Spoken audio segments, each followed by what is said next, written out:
할렐루야. 2020년 9월 5일 GTS 주일 온라인 예배를 시작하겠습니다. 먼저 우리에게 주신 하나님 말씀을 다 같이 읽어보도록 하겠습니다. 마태복음 26장 26절에서 9절 말씀입니다. 다 함께 경건한 마음으로 하나님 앞에 합독해 올려드리도록 하겠습니다. 시작. 그들이 먹을 때에 예수께서 떡을 가지사 축복하시고 떼어 제자들에게 주시며 이르시되 받아서 먹으라 이것은 내 몸이라 하시고 또 잔을 가지사 감사기도 하시고 그들에게 주시며 이르시되 너희가 다 이것을 마시라 이것은 죄사함을 얻게 하려고 많은 사람을 위하여 흘린 바 나의 피 곧 언약의 피니라. 그러나 너희에게 이르노니 내가 포도나무에서 난 것을 이제부터 내 아버지의 나라에서 새 것으로 너희와 함께 마시는 날까지 마시지 아니하니라 하시니라. 아멘. 이번 주에 하나님께서 우리에게 주신 귀한 말씀입니다. 할렐루야.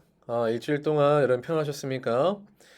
이번 주에 학교가 개학한 학생들이 많은 줄로 아는데요. 고3을 제외하고 대부분이 다 온라인으로 개학했다는 소식을 들었습니다. 코로나 사태로 인해서 학교에도 가지 못하고 또 온라인으로 수업을 들어야만 하는 이 현실이 참 안타까운 것 같아요. 예, 하루속히 코로나 사태가 안정되어서 여러분들의 학업 생활에 지장이 없게 되는 날이 빨리 오기를 소망합니다.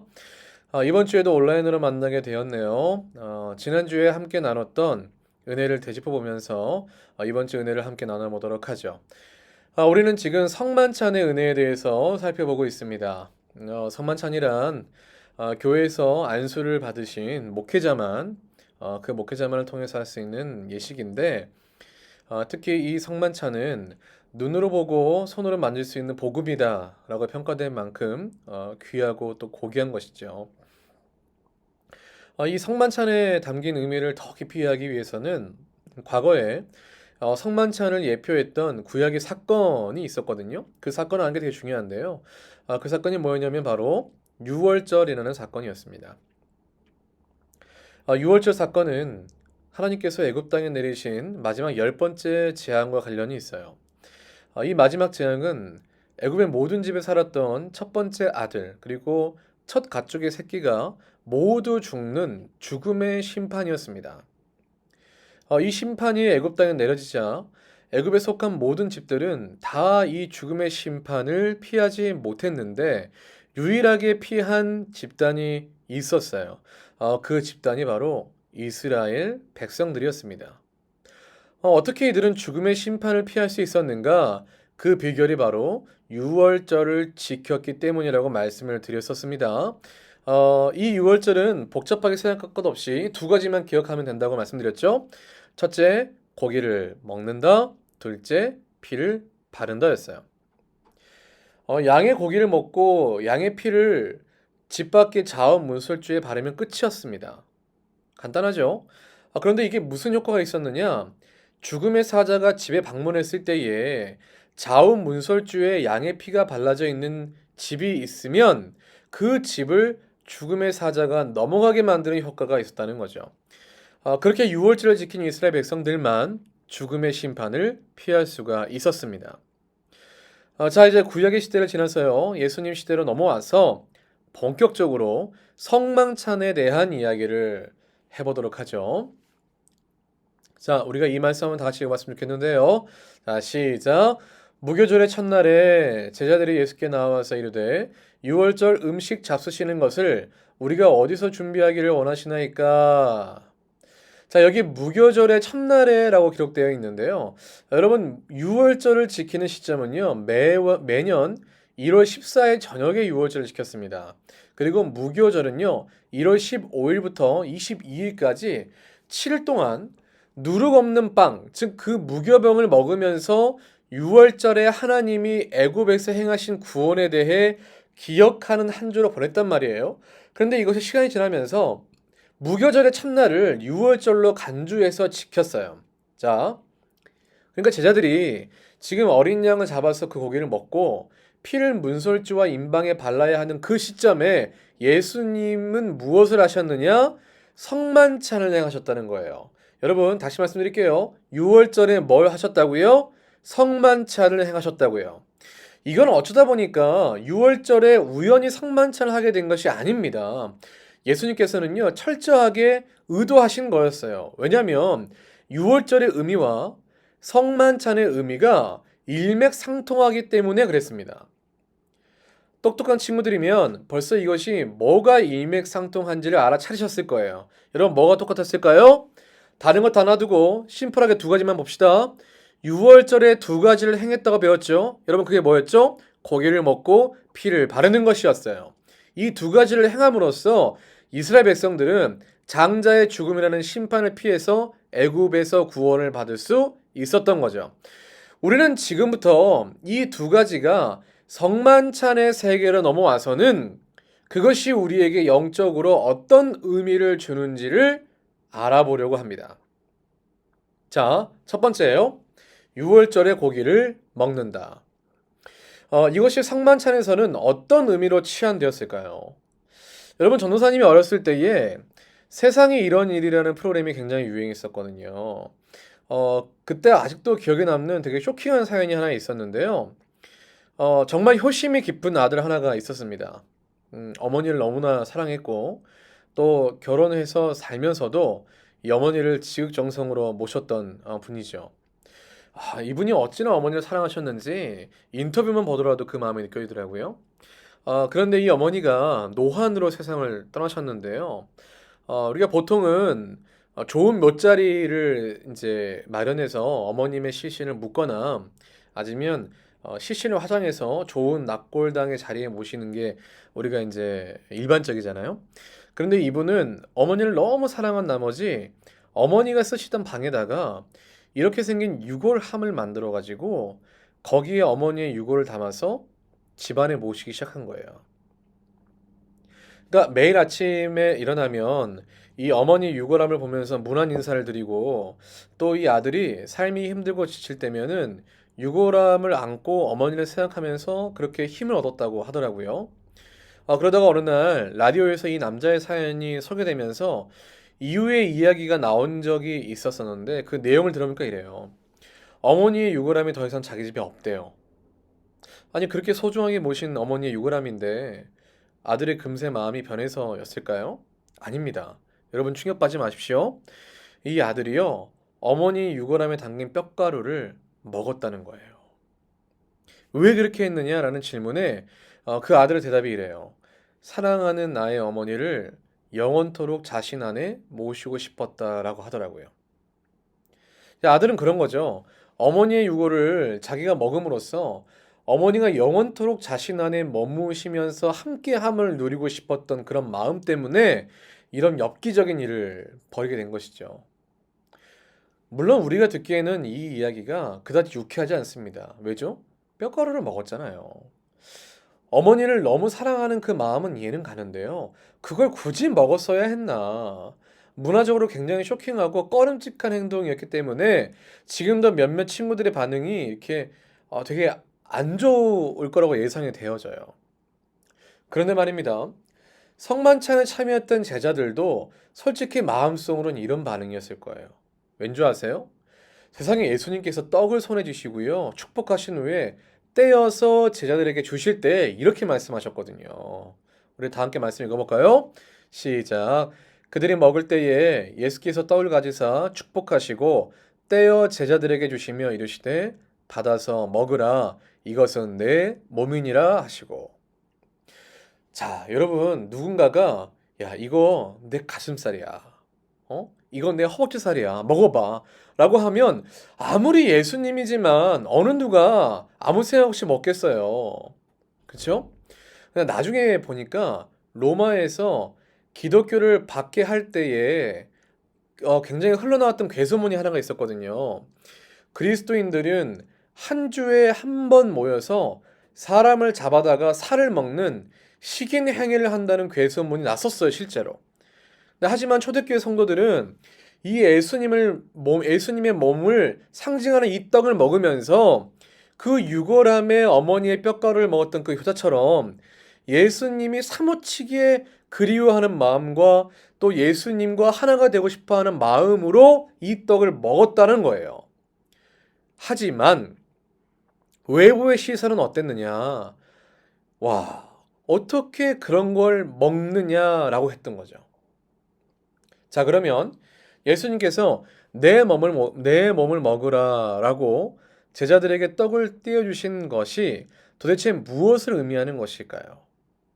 그것은요, 유월절 날에 어린 양의 고기를 먹음으로 구원을 받았던 것처럼 이제는 예수 그리스도 자신이 어린 양이 되셔서 십자가의 고난으로 찢기신 그 살을 먹어야 구원을 받을 수 있다는 뜻이에요. 유월절에는 어린 양을 먹고 구원을 받았다면 성만찬에서는 예수님의 몸을 먹고 구원을 받는 것입니다. 여러분, 똑바로 기억하셔야 돼요. 어린 양 예수의 몸을 먹어야 여러분의 영혼이 구원을 받습니다. 자, 오케이. 자, 이제 여기서 우리가 한 발자국 더 나가보도록 하죠. 6월절에 어린 양의 살을 먹어서 구원받았듯이 예수님의 몸을 먹으면 구원을 받게 된다는 것을 이제 알겠어요. 그렇다면 여기 예수님의 몸이 있으니까 아무 생각 없이 집어 먹어도 자동적으로 구원을 받게 되는 거겠네요. 한번 생각해 보세요, 여러분. 정말 그런 걸까요? 아니면 이 안에 우리가 알지 못하는 더 깊은 뜻이 있는 걸까요? 그걸 한번 알아봤으면 좋겠어요. 여러분, 요한복음에 예수님 자신이 나는 하늘에서 내려온 산떡, 생명의 떡이라고 이야기한 사건이 있었어요. 요한복음에 기록되는 사건인데 혹시 기억나시는 분 계신가요? 네, 오병이어 사건이었어요. 보리떡 2개와 물고기 보리떡 5개와 물고기 2마리로 5,000명을 먹이신 기적의 사건이었죠. 자, 이때 오병이어를 경험했던 사람들이 예수님을 많이 따랐습니다. 그러나 많은 무리가 예수님을 졸졸 따라오는데도 불구하고 예수님이 별로 그것이 마음에 들어 하시지 않으셨어요. 왠 줄 아세요? 이 오병이어의 표적을 보고 예수님에게 진리가 있구나, 하나님이시구나 해서 따른 게 아니라 다른 이유 때문에 따라다녔단 말이에요. 그것이 뭐냐면, 자, 말씀 한번 볼까요? 자, 시작. 예수께서 대답하여 이르시되 내가 진실로 진실로 너희에게 이르노니 너희가 나를 찾는 것은 표적을 본 까닭이 아니요 떡을 먹고 배부른 까닭이로다. 이거 특히 한국 사람은 잘 들으셔야 됩니다.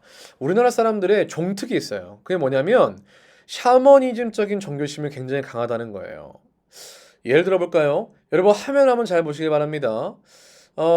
이 편지는 영국에서 최초로 시작되어 1년에 한 바퀴를 돌면서 받은 사람에게 행운이 주어지고 지금은 당신에게 옮겨진 이 편지는 사연하는 당신 곁에 떠나야 됩니다.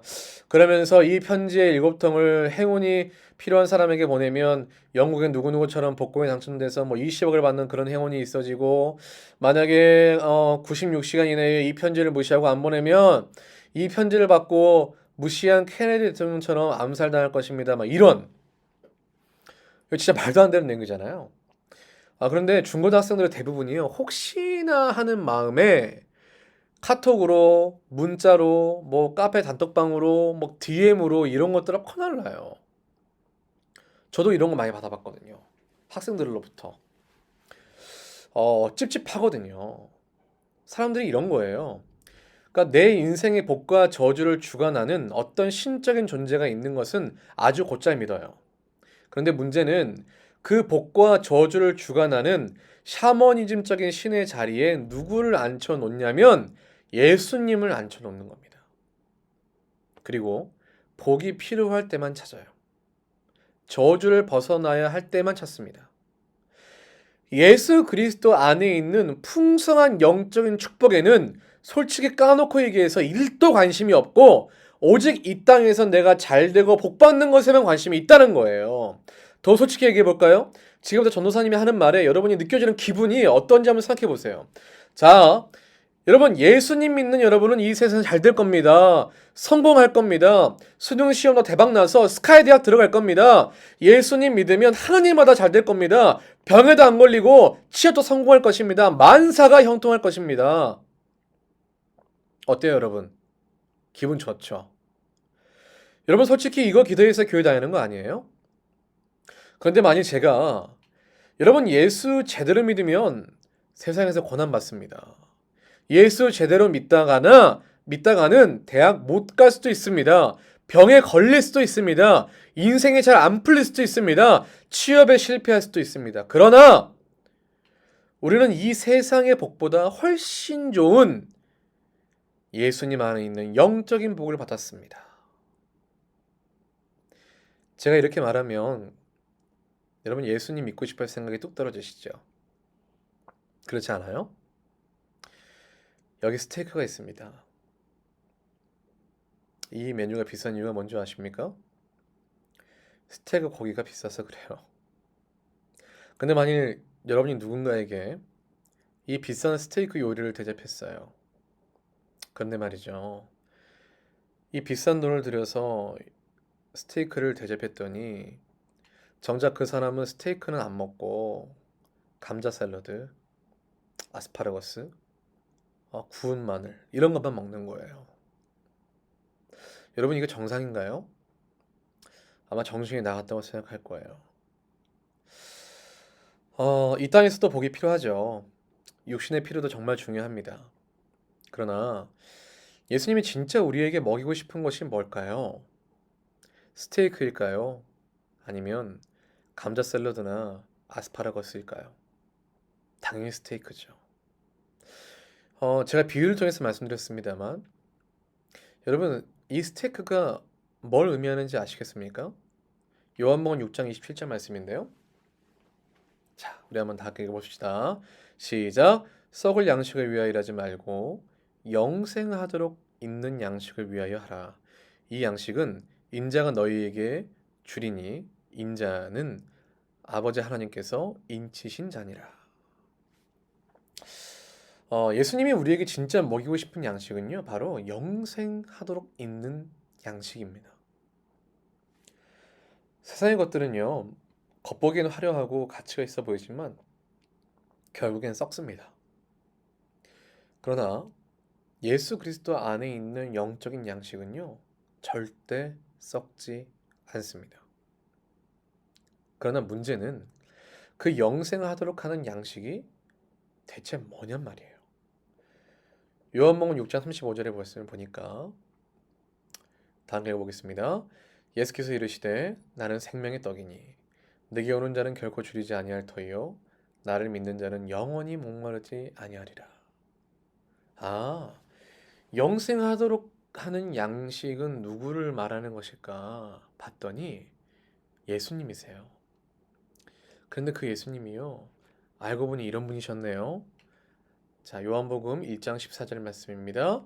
말씀이 육신이 되어 우리 가운데 거하심에 우리가 그의 영광을 보니 아버지 독생자의 영광이요 은혜와 진리가 충만하더라. 육신이 되어서 우리 가운데 거하신 분, 하나님의 독생자이신 그분이 누구시죠? 예수님이시라는 거예요. 그런데 이 말씀을 보니까 그분이 본래 어떤 분이셨느냐? 말씀이셨대요. 그럼 이 구절을 함께 또 읽어볼까요?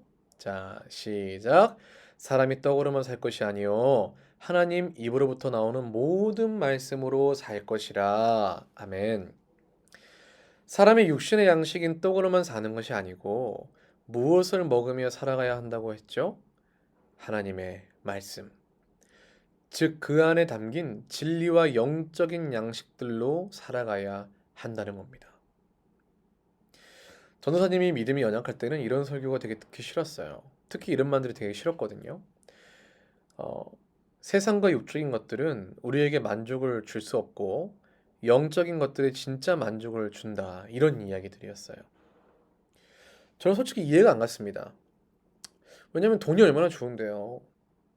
여러분 세상에서 성공하는 것이 얼마나 기쁘고 만족감을 주는데요. 안 그렇습니까? 그런데 나는 지금 그것들로 만족하고 있는데 그건 진짜 만족이 아니라고 이야기하니까 짜증이 나는 거예요. 그런데 어느 날 저는 이 육적인 양식보다 영적인 양식이 훨씬 비교할 수 없을 만큼 제게 참 만족을 준다는 것을 경험한 적이 있었어요. 전도사님이 24살 때 이야기거든요. 그해 정말 추운 겨울이었던 걸로 기억합니다. 대전에 있는 한 대학원 기숙사 건물에서 저는 하나님으로부터 목회자로서의 부르심을 두 번째로 받았습니다. 학위를 포기하고 군대를 다녀와서 신학교에 진학하라는 지시를 받은 것이죠. 이 공학 박사 학위를 위해서 군대도 안 가고 죽도록 공부했는데 그걸 내려놓으라는 것이 정말 제겐 사형 선고를 받는 것 같았어요. 그냥 울었습니다. 처음에는 억울해서 울었어요. 이렇게 부르실 거면 차라리 좀 더 일찍 부르셔서 헛고생 안 하게 해주시지. 이게 뭔가 싶었거든요. 대학원을 포기하고 나왔습니다. 그렇게 짐을 싸서 나왔는데 부모님께 할 말이 없는 거예요. 그때 전도사님의 부모님은 심지어 교회도 안 다니셨었거든요. 그런데 아들이 목사가 되기 위해서 대학원을 포기했다고 말을 할 수가 없는 거예요. 그런데 어떻게 해요? 말씀을 드렸죠. 어떻게 됐을까요? 부모님한테 정말 엄청나게 혼나고 또 다퉜던 것 같아요. 그렇게 도망치듯 쫓겨나와서 처음으로 제 통장에 매달 넣어주시던 용돈이 끊겼습니다. 하나님의 말씀을 따르려고 했는데 제 나이에는 감당하기 힘든 어려움이 밀려왔었어요. 돈이 하나도 없으니까 그때 다녔던 교회 담임 목사님께서 겨우 이 5만 원을 이렇게 한 달에 한 번씩 주셔가지고 그 돈으로 한 몇 달 버텼었거든요. 그러다 어느 날 교회 행사가 있어서 열심히 봉사를 했는데요. 이 목사님께서 저를 따라 부르시더니 봉투에 돈을 주시면서 고생했으니까 찜질방으로 가서 피로를 풀라는 거예요. 그래서 찜질방에 와가지고 돈봉투를 열었는데 와 세상에나 딱 찜질방 입장료 7천 원밖에 안 들어있는 거예요. 아니 식혜라도 사 먹을 돈은 좀 주셔야지. 만 원 주시면 될 것을 왜 7천 원이 뭡니까? 이렇게 툴툴거리면서 목욕을 하고 찜질방으로 올라왔어요. 저희 때는 이런 토굴방이 되게 유행했었거든요. 그런데 이게 토굴방이 그렇게 건전한 곳은 아니었어요. 제 옆에 있는 커플 아주 달달해가지고 정말 힘들더라고요. 그래 더 힘들었던 건 말이죠. 그 커플이 구운 계란이랑 식혜를 먹는데 너무 맛있게 먹는 거예요. 그러다가 이 커플이 자리를 떠서 잠깐 나갔어요. 그 식혜와 구운 계란을 좀 남기고 저는 기다렸죠. 혹시라도 저걸 남겨 떠난 건 아닐까 기대감을 가지고 근데 30분을 기다렸는데도 안 와요. 그래서 제가 마음껏 근데 야 이건 100% 떠난 거다. 그래 이제 저건 내 거다. 그래서 토굴방 옆방으로 이동해가지고 그 남은 걸 먹기 시작했었거든요. 너무 맛있는 거예요. 힘들게 일하고 먹었던 거니까. 근데 갑자기 이상한 시선이 느껴지기 시작했어요. 그 커플이 돌아온 거예요. 그 남자분이 저기 그거 저희 거라는 말을 하려는데 여자분이 오빠 그냥 가자 라고 하면서 다른 데로 가는 거예요. 제가 그때 너무 당황스럽고 놀라서 허겁지겁 찜질방 타일실로 내려와가지고 옷을 갈아입고요. 그냥 바로 교회로 갔었어요. 어, 왠지 모르겠는데 그냥 집보다는 교회로 가야겠다는 생각이 들었던 것 같아요. 그때는 개척교회라서 저한테도 그 예배당에 키가 있었거든요. 그래서 예배실 문을 열고 들어가서 고개를 들었는데 그 벽에 붙어 있는 이러한 파란색 조명의 십자가를 바라보면서 전사님이 참 많이 울었던 것 같아요. 하나님 말씀대로 그렇게 했는데 갑자기 제 인생이 비전 있던 인생에서 통장에 만 원이 없어서 아무것도 못 사 먹고 너무 배가 고파서 다른 사람 거 훔쳐 먹다가 걸린 그런 비참한 상황으로 내려갔잖아요. 이 눈물이 하염없이 흐르는 중에 마음에 아들아 성경책을 펴서 말씀을 읽어라 그런 마음을 주시는 거예요. 그래서 저는 말씀을 펴서 아무 곳이나 읽기 시작했는데요. 그때 전도사님이 인생에서 잊을 수 없는 영적인 체험을 했습니다. 말씀을 읽기 시작하는데 제 영혼이 너무나 정말 너무나 만족을 느끼기 시작하는 거예요. 정말 그 순간에는요. 만족이란 걸 넘어서서요. 이 세상에 더 이상 아무것도 필요치 않다는 그냥 정말로 완전한 만족, 그러한 영적인 상태를 제가 경험한 거예요. 제가 그때 너무 배가 고팠고 세상에서 실패한 사람처럼 바닥을 치고 있는 그 상황에서 하나님의 말씀을 읽는데 말이에요. 너무나 행복했어요. 너무나 만족스러웠어요. 저는 그 경험을 아직도 잊지 못합니다. 사랑하는 GTS 여러분, 예수님의 몸을 먹는 거, 하나님의 말씀을 내 영의 양식 삼아서 그것들을 묵상하고 그것들을 읽어내려가는 거, 이거 정말 정말 만족스럽고 또 만족스러운 일이 될 수 있습니다. 육신의 것들은 어느 정도 만족은 주죠. 그러나 이 모든 만족이란 감정을 초월한 영적으로 충만한 만족은 육신의 것들은 절대 우리에게 줄 수가 없어요. 사랑하는 GTS 여러분, 어, 여러분들도 이 예수님의 몸을 먹음으로써 저와 같은 만족을 느낄 수 있게 되시기를 주님의 이름으로 소망합니다. 오늘은 이 성만찬에 대해서 이야기를 계속 해나가는 중에 특별히 예수님의 몸인 그 떡에 대해서, 예수님의 몸이 어떤 것을 의미하는지에 대해서 영적인 의미를 파헤쳐 봤습니다. 여러분, 예수님의 몸을 먹어야 구원을 받습니다. 이 말은 하나님의 말씀을 매 삶의 순간마다 이것을 먹고 또 그 말씀을 믿고 그 말씀대로 순종하는 삶이 있어야 그 안에 영생하도록 하는 양식이 머물 수 있게 되는 것이죠. 사랑하는 GTS 여러분, 성만찬에 대한 신비를 우리가 계속해서 이야기해 나갈 때 앞으로 이 성만찬이 여러분의 인생 가운데 아주 큰 영적인 만족이 되는 그런 귀한 예식으로 자리 담을 수 있도록 어, 하나님께서 인도해 주시기를 간절히 축복하고 또 소망합니다. 여러분, 다음 주에도 계속해서 성만찬에 대한 이야기를 해보겠습니다. 다음 주에는요, 예수님의 피, 그 음료를 먹는 것, 이것이 어떤 의미를 가지고 있는지에 대해서 함께 살펴보도록 하겠습니다. 여러분, 다음 주에도 또 기대해 주시고 또 찾아오셔서 우리 함께 말씀 받으면 좋겠습니다. 자, 우리 기도하겠습니다. 자, 하나님 감사합니다. 하나님, 오늘 이렇게 우리에게 귀한 예배 시간을 허락해 주시고 또 주님께서 복 주시겠다고 약속한 이 귀한 안식일에 하나님, 우리가 비록 성전에 나와 예배하지 못하고 온라인을 통하여서 하나님 말씀을 듣지만 그래도 하늘에서 내려오는 귀한 양식입니다. 우리가 모니터 앞에 앉아서 이 말씀을 듣고 있다 할지라도 하늘로부터 내려오는 귀한 양식이 우리의 영혼과 우리의 마음을 정말 충만하게 하여 주셔서 하나님, 육신에 있는 것들이 또 세상에 속했던 것들이 주는 이 만족을 넘어서서 하나님께서만 주실 수 있는 귀하고 또 복된 영적인 양식에 대한 만족을 우리 GTS 학생들 모두가 받아 누릴 수 있도록 성령 하나님 우리와 함께하여 주시옵소서. 하나님, 계속해서 성만찬에 대한 비밀을 풀고 있습니다. 하나님, 오늘 특별히 예수님의 몸에 대해서 이야기를 나눴습니다. 하나님, 우리 GTS 학생들이 하나님의 말씀을 더욱더 사모하게 하여 주시고 또한 정말 생명의 떡이고 영생하도록 할 수 있는 그런 영의 양식을 우리 학생들이 사모하게 해 주셔서 하나님, 이들이 더 이상 육신의 것을 쫓기보다 주님께 속해 있는 영적인 양식을 쫓으며 하나님, 더 큰 것을 바라보고 더 큰 비전을 위해 살아가는 우리 GTS 학생 될 수 있도록 주여 인도하시고 함께하여 주시옵소서.